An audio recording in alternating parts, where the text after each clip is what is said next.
नमस्कार दोस्तों, स्वागत है आपका हमारे YouTube चैनल हम ज्ञानी बुद्धा पर। दोस्तों, एक बार की बात है, गांव में एक बुजुर्ग महिला रहती थी जिनका नाम सोमवती था। सोमवती बुजुर्ग महिला का मानना था कि कोई भी इस दुनिया में पूरी तरह से परिपूर्ण नहीं हो सकता। वह हर व्यक्ति में न केवल कमियां देखती थी, बल्कि उनके गुणों और प्रकृति की सराहना भी करती थी। एक दिन गांव में एक यात्री आया। सोमवती ने उसे अपने घर में बुलाया और उसे खाने पीने का सम्मान किया। यात्री ने उसे सोमवती की सोच के बारे में सवाल किया और पूछा कि इस दुनिया में क्या कोई ऐसा है जो पूरी तरह से परिपूर्ण हो सकता है। सोमवती ने हंसते हुए उत्तर दिया, मेरे विचार से हर व्यक्ति में कुछ न कुछ कमी होती है। कोई भी इतना परिपूर्ण नहीं हो सकता जो दूसरों की नजरों में भी सर्वश्रेष्ठ हो। लेकिन हर व्यक्ति में भले ही कमियां हों, लेकिन उनमें छुपी अच्छाई भी होती है। यात्री ने इस बात को समझा और कहा, तो क्या आपके अनुसार परिपूर्णता क्या है? सोमवती ने सोचा और फिर बताया, परिपूर्णता वास्तव में हमारे अंदर की भावना है, जो हमें औरों की कमियों की बजाय उनकी गुणों और अच्छाई को देखने में मदद करती है। इसी भावना के साथ हम अपनी संतुष्टि प्राप्त करते हैं। यात्री ने उसके वचनों को गहराई से समझा और सोमवती की बातों से प्रेरित होकर वह अपनी यात्रा जारी रखी। सोमवती ने उसके लिए दुआएं दी कि वह हमेशा सकारात्मक और संतुष्ट रहे। इस कहानी से हमें यह सीख मिलती है कि हर व्यक्ति में न केवल कमियां होती हैं, बल्कि उनके गुण और अच्छाई भी होती है। परिपूर्णता को ढूंढने की जगह हमें अपनी और दूसरों की स्वीकृति करनी चाहिए।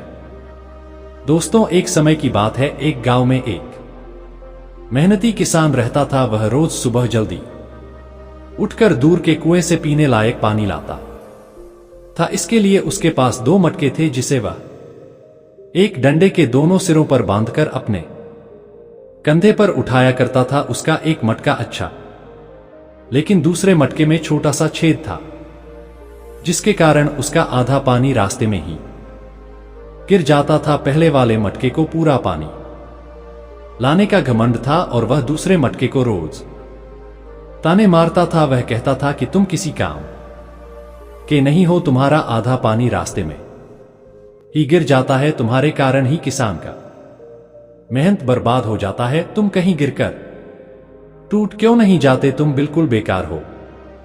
यह सुनकर दूसरा मटका उदास हो जाता। एक दिन वह रोने लगा। किसान ने जब उसे रोते हुए देखा तो पूछा, क्या हुआ दोस्त, तुम रो क्यों रहे हो? मटके ने जवाब दिया, मेरे अंदर एक छेद है, जिसके कारण मेरा आधा पानी रास्ते में ही गिर जाता है। मेरे ही कारण आपकी मेहनत बर्बाद हो जाती है। मेरी इस कमी के बाद भी आपने मुझे कभी दोष नहीं दिया। मैं अपनी इस कमी के लिए शर्मिंदा हूं, मुझे माफ कर दो। यह सुनकर किसान को बुरा लगा और उसने कहा, क्या तुम हमेशा अपने इस कमजोरी के बारे में ही सोचकर उदास रहती हो? क्या तुमने कभी हमारे पानी लाने वाले रास्ते को ध्यान से नहीं देखा है? अगर ऐसा है तो कल मैं तुम्हें कुछ ऐसा दिखाऊंगा जिसे देखकर तुम्हारा यह दुख खत्म हो जाएगा। अगले दिन किसान जब पानी लेने के लिए गया, तब लौटते समय उसने छेद वाले मटके से कहा, देखो रास्ते के किनारे कितने सुंदर रंग बिरंगे फूल खिले हुए हैं। छेद वाला मटका पूरे रास्ते फूलों को ही देखता रहा और आनंद लेता रहा। जब किसान घर पहुंचा तब उस मटके का आधा पानी रास्ते में ही गिर गया था। यह देखकर वह मटका फिर से उदास हो गया और रोने लगा। तब किसान ने उसे कहा, दोस्त, तुम अब भी रो रहे हो? क्या तुमने ध्यान दिया, रास्ते में जो रंग बिरंगे फूल खिले हुए थे वह केवल तुम्हारे तरफ ही थे, दूसरे मटके के तरफ एक भी फूल नहीं थे। मुझे पहले से ही पता था कि तुम में एक छेद है, इसलिए मैंने रास्ते में रंग बिरंगे फूलों के बीज बो दिए। तुमने रोज आते समय उसे पानी दिया और आज पूरा रास्ता सिर्फ तुम्हारे कारण ही सुंदर फूलों से भरा हुआ है। लोग सुंदर रंग बिरंगे फूलों का आनंद ले रहे हैं, उनकी खुशबू ले रहे हैं। यदि तुम में छेद नहीं होता तो क्या यह संभव होता? दोस्तों, इस दुनिया में ऐसा कोई भी इंसान नहीं है जो परफेक्ट हो, जिसमें कोई कमी ना हो। हर इंसान के अंदर कुछ ना कुछ कमी जरूर होती है। यदि हम अपनी कमियों को केवल नेगेटिव वे में देखेंगे तो हमेशा रोते ही रहेंगे और दुखी रहेंगे, पर यदि हम अपनी कमियों को पॉजिटिव वे में देखेंगे तो शायद उसमें भी हमें कुछ ना कुछ अच्छाई